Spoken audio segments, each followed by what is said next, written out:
Es la hora de 180 grados. Consejos prácticos a conflictos modernos.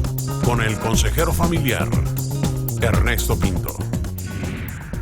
En una de nuestras congregaciones había un rótulo en la puerta principal que decía: si usted viene a la conferencia ¿Cómo mejorar su autoestima?, por favor utilizar la puerta de atrás. Por supuesto que no había mala intención ni un mensaje subliminal en aquel inocente rótulo. Simplemente que esa congregación tenía demasiados programas en el mismo horario. Pero de todas maneras me resultó gracioso y un poco cruel con un tema tan delicado como es el de la autoestima. Mi amigo, en un tono más serio, muchos de nuestros adolescentes atraviesan un periodo donde la búsqueda y la confirmación de su identidad personal es muy importante para ellos. Usted que es padre como yo estará de acuerdo que antes de que sus hijos adolescentes puedan llegar a confiar sus dudas o luchas con nosotros, tenemos que trabajar y ganarnos esa confianza. ¿Cómo lo hacemos? Número 1, debemos demostrarles amor, que ellos sientan que les amamos. Número 2, que nuestras palabras les hagan sentir seguros y bienvenidos. Número 3, compartamos tiempos con ellos. Así es, en los deportes, caminatas, llevémoslos a pescar, invitémoslos a un restaurante de vez en cuando. Ideas que nos ayudarán a mejorar nuestra relación con nuestros hijos. Recuerde que nuestros jóvenes están enfrentados a desafíos muy diferentes a los que nosotros tuvimos. Nuestra juventud está expuesta a un flujo enorme de información y desinformación. El Internet es una herramienta de doble filo. Puede ser para estímulo para ellos o como puede destruirlos moralmente. Lo triste de toda esta revolución electrónica es que tienen acceso a sus hijos sin su permiso. Señor padre de familia, usted es el llamado a levantar y a cuidar el autoestima de sus hijos. Le pregunto, ¿sabe usted lo que ellos están viendo en el Internet?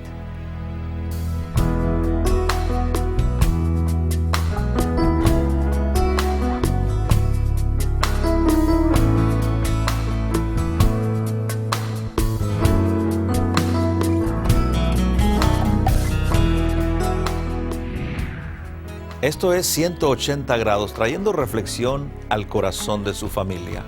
En el programa de hoy voy a conversar con mi buen amigo Rubén, quien nos ayudará a explorar el tema de la autoestima. Rubén es mexicano y ahora vive en British Columbia, Canadá, y hasta allá nos hemos desplazado con nuestras cámaras para conocer su historia y traérsela a usted. Antes de ir a la entrevista, le animo a que nos visite a nuestro portal, el cual ya está apareciendo en su pantalla. Tome nota del mismo y desde ahí usted me puede reportar en qué país o por qué estación nos está viendo en este momento. Sin más preámbulos, vamos a la conversación. Rubén, te voy a pedir que comiences hablándonos un poco de tu familia. Adelante. Bueno, yo soy mexicano y vengo de una familia grande en la ciudad. Nací en la Ciudad de México.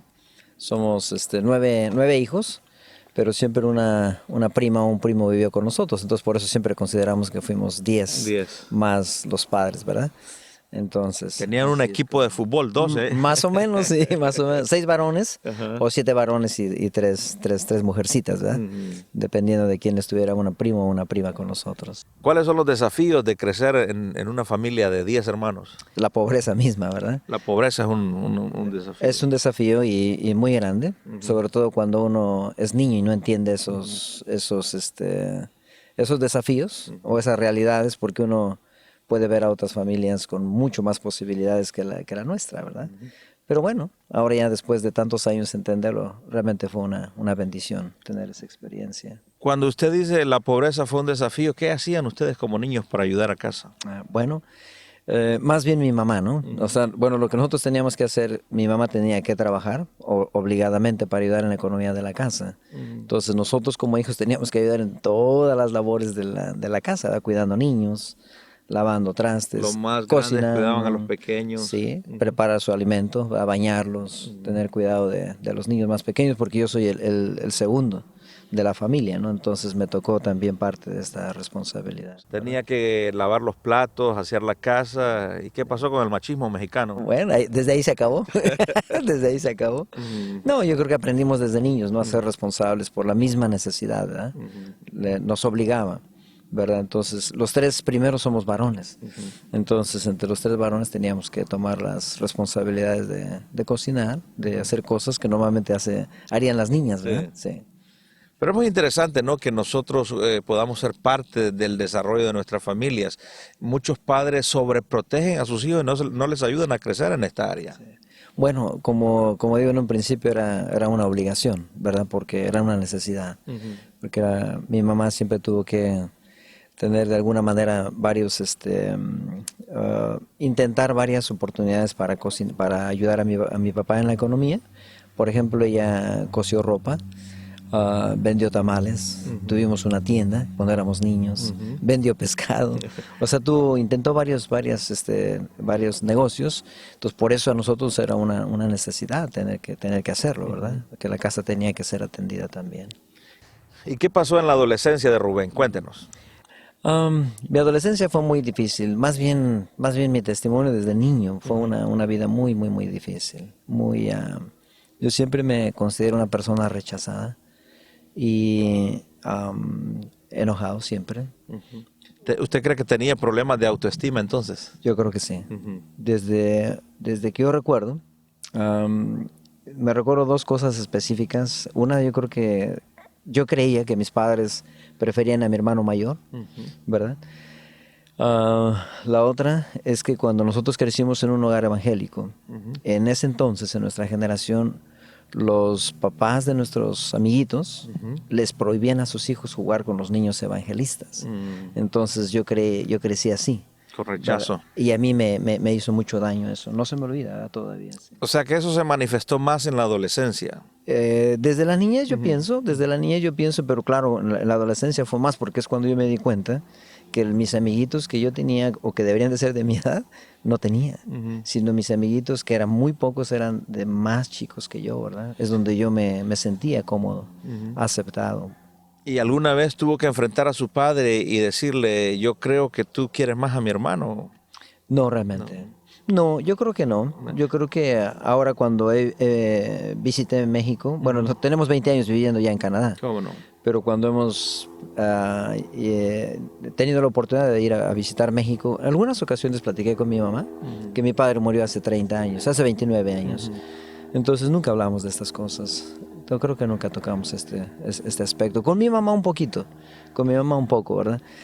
Pero era más cuando ella misma tomaba el diálogo, pidiendo perdón por muchos detalles de la vida que ella se recuerda y que los tenía muy, muy, muy profundos, ¿verdad? ¿Cuáles son los problemas que se manifiestan en una persona que tiene problemas de autoestima? Aceptación, no sentirse aceptado. Entonces, como resultado, yo recuerdo que había mucho enojo contra toda la gente. Había resentimiento contra todo el mundo. Y sobre todo con la gente que yo le veía que era feliz. Yo creo que yo deseaba ser feliz, ¿verdad? Pero yo creo que eso me causó mucho daño, ¿no? La gente feliz, ¿verdad? ¿Sí? ¿Qué otro problema tienen? Los adolescentes. Yo creo que es eso, ¿verdad? El rechazo. El rechazo, en mi caso, la no confianza de poder tener o cómo hacer amigos, cómo ganar amigos. En mi caso, yo creo que otro detalle muy especial en mi adolescencia fue que como no tenía amigos, menos amigas, para acercarme a una mujer para mí fue muy, pero muy, muy, muy difícil en mi adolescencia, tener una amiga. ¿Nunca hubieron intentos de suicidio ni nada de eso? ¿No hubo depresión? No, depresión tal vez sí, pero no me di cuenta, Pero no hubo intentos de suicidio. Es lo que yo a veces hablo en la iglesia, ¿verdad? De si yo quiero recordarme si hubo algún intento. Yo no recuerdo nada semejante.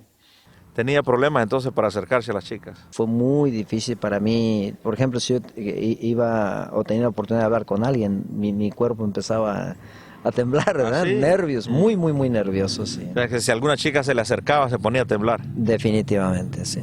Sí, me daba muchos nervios. No sabía qué hacer. No sabía qué hacer realmente en un principio o qué platicar, ¿verdad?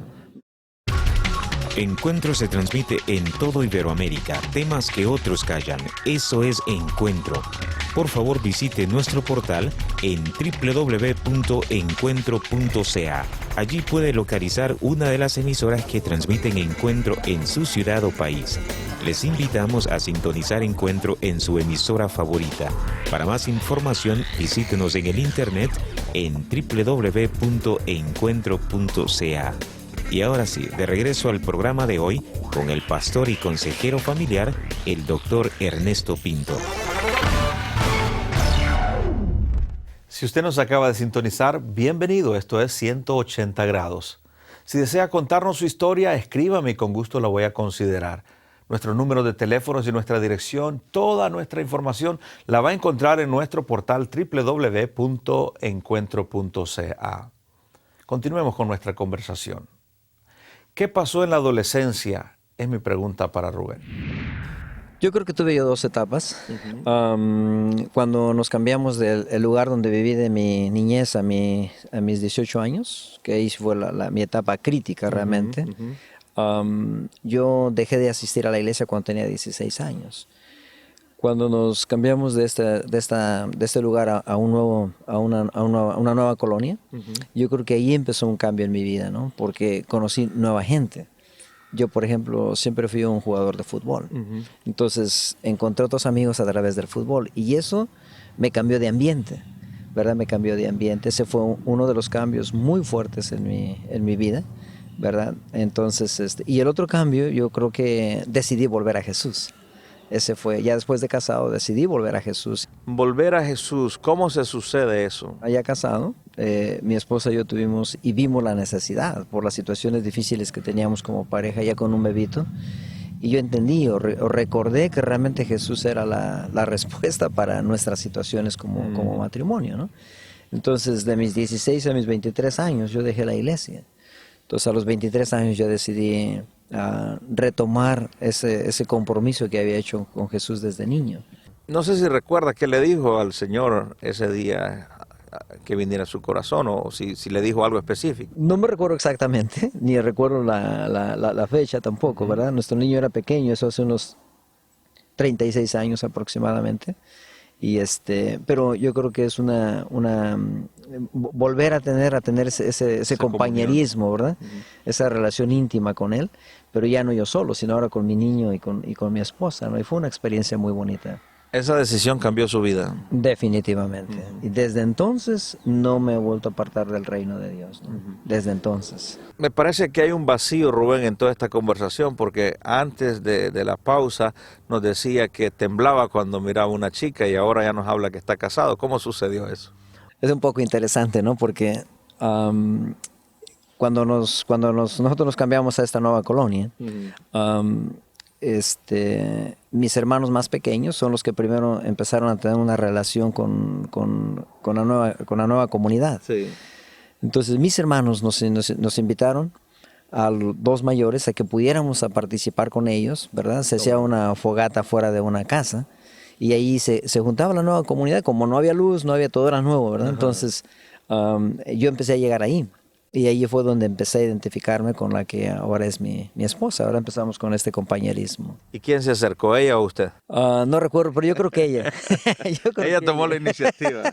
Y ahora tienen 30. ¿Cuántos años de casados? 38 años de casados. ¿Cuántos? 4 días. ¿4 días. 3 hijos. 3 hijos. 3 hijos tenemos, sí. 3 hijos y tenemos, ya todos tienen su familia, sus hijos, y ahora somos abuelos de 7 nietos. Alguien me dijo que ser abuelo es mejor que ser papá, ¿es cierto eso? Yo creo que son 2 etapas diferentes, pero yo las 2 las he disfrutado muchísimo. Me encantó cuando fui papá y disfruto mucho mis nietos. Para mí es una gran bendición mis nietos también. Mi anhelo es conocerte más, saber más de ti. Te buscaré y te entregaré toda mi vida, Señor. Mi motivo de ser eres tú.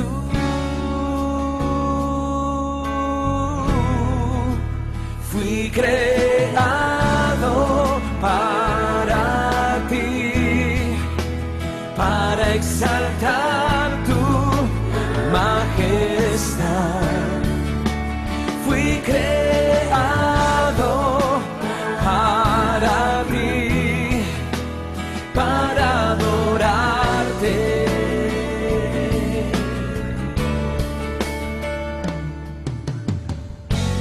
Mi anhelo es conocerte más, saber más de ti. Te buscaré y te entregaré toda mi vida, Señor. Mi motivo de ser eres tú.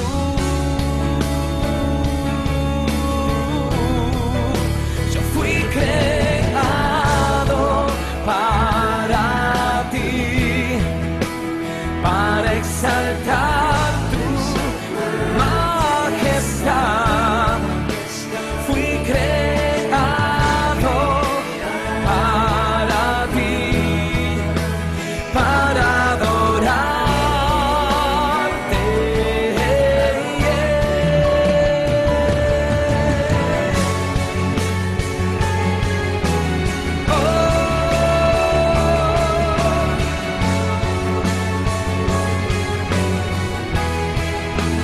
Fui creado para ti, para exaltar tu majestad. Muchas gracias por continuar con nosotros. Si usted desea responder al tema de hoy o contactarme, entonces le invito a que nos encontremos en nuestro portal de internet. También le voy a agradecer que nos ayude económicamente para poder continuar trayendo paz y esperanza a través de este esfuerzo televisivo. Ahí mismo en nuestra página encontrará una sección que dice ¿Cómo puedo ayudar? Todo granito de arena es bienvenido en nuestro ministerio. Hoy, caminando con nuestro amigo Rubén por los campos de British Columbia, él nos contaba en el segmento anterior que Cristo trajo esperanza a su corazón y que sus complejos fueron desapareciendo poco a poco. Ahora Rubén es pastor y está ayudando a su comunidad. ¿Cómo surge esa vocación, Rubén? Bueno, como decía hace un momento, ¿verdad? Cuando yo tenía 23 años, mi esposa y yo decidimos hacer un compromiso con Jesús. Entonces asistíamos a una iglesia donde había muchos jóvenes comprometidos. Eso nos llamó mucho la atención. Y en ella y en mí nació el deseo de hacer algo, ¿verdad? Y mi mamá nos invitó entonces a una nueva iglesita que estaba empezando y ahí empezamos a asistir porque ahí tuvimos la oportunidad de hacer algo, empezar con un ministerio, la tesorería, por ejemplo, no, sí. Era mi responsabilidad. Y después plantamos una iglesia junto con nuestra familia y entonces empezamos una iglesia menonita. Y ahí surgió el llamado de parte de Dios. Yo no entendí cómo es que empezó este ministerio, pero los hermanos me decían que yo tenía una característica importante que era para ellos, es que después de que yo trabajaba, yo era sastre, y después de que yo terminaba de trabajar, me preocupaba mucho por la iglesia, iba yo a hacer visitas. O sea, que tenía un corazón pastoral. Yo sin saberlo, ¿verdad? Yo creo que después los hermanos lo confirmaron, ¿verdad? Y ahora está pastoreando acá en esta área del Canadá a estos hombres que vienen por 8 meses, un año acá solos y dejan sus familias por la necesidad de trabajar. ¿Cuáles son los desafíos que estos hombres pasan? Yo creo que es la soledad, ¿no? El hecho de estar fuera de la familia.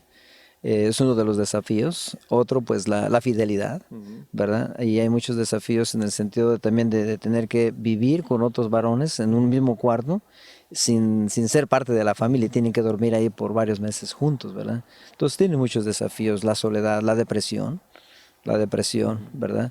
¿Y qué hace usted por ellos? Bueno, realmente desde hace 4 años nosotros como iglesia consideramos, bueno, soy mexicano, Sí. Entonces el hecho de que mexicanos vienen a trabajar aquí y personas de Guatemala, creímos que era una gran oportunidad para nosotros la iglesia empezar un ministerio y una oportunidad para poder irles a buscar, para poder tener una relación con ellos, y realmente así empezó nuestro ministerio. Entonces varios de ellos asisten a la iglesia, los vamos a recoger a los lugares donde ellos viven, les llevamos a la iglesia y les llevamos de regreso a casa.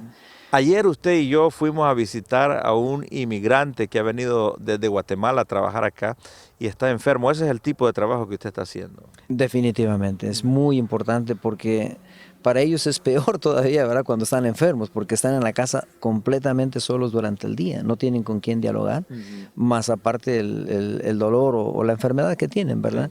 Entonces, muchas veces también, si tenemos la oportunidad, pues les llevamos al médico, ¿verdad? Para traducir y para llevarles al doctor, porque muchas veces viven ellos lejos de la ciudad. ¿Y cuál es la motivación? ¿Por qué hace este trabajo que usted hace? Yo creo que el compromiso que tengo con Jesús, ¿verdad? La razón de mi llamado es amar al prójimo. Y entonces yo creo que esa es una de las razones. La otra, pues porque hablo el idioma, entonces me puedo identificar muy bien con ellos. Y la otra, quizás puede ser la última, pero es importante, pues son mis paisanos también, ¿verdad? Entonces para mí es un privilegio realmente practicar el amor de Cristo con los trabajadores. Finalmente quisiera preguntarle, tal vez hay una pareja que está atravesando luchas y dificultades en un matrimonio. ¿Qué usted le diría de su corazón de pastor? Bueno, en primer lugar yo creo que sería importante poderse comunicar, ¿verdad? Sentarse y comunicar y llegar a un acuerdo. Qué importante es dejar que Jesucristo pueda participar en cualquier situación, por muy difícil que sea como la mía era, ¿verdad? En aquel entonces, dejar que Jesús participe y poder escuchar su consejo. Sí, él sabe muy bien, ¿verdad? Conoce nuestra situación y si le permitimos a Él va a ayudarnos de una manera correcta para poder restaurar la situación de cualquier pareja. Para Él no hay nada imposible, Él siempre tiene un milagro en su mano para cada uno de nosotros, ¿no es cierto? No hay nada imposible, ¿no? Además, Él prometió que Él iba a estar con nosotros todos los días hasta el fin del mundo, aún en las dificultades matrimoniales o en los tiempos pues de felicidad también, ¿verdad? Quiero agradecerle por acompañarnos en este 180 grados. Ha sido un recorrido maravilloso. Gracias por abrir su corazón. Muchas gracias, que Dios les bendiga y gracias por la oportunidad también de poder compartir de mí mismo, ¿no? Parte de mi vida. Gracias.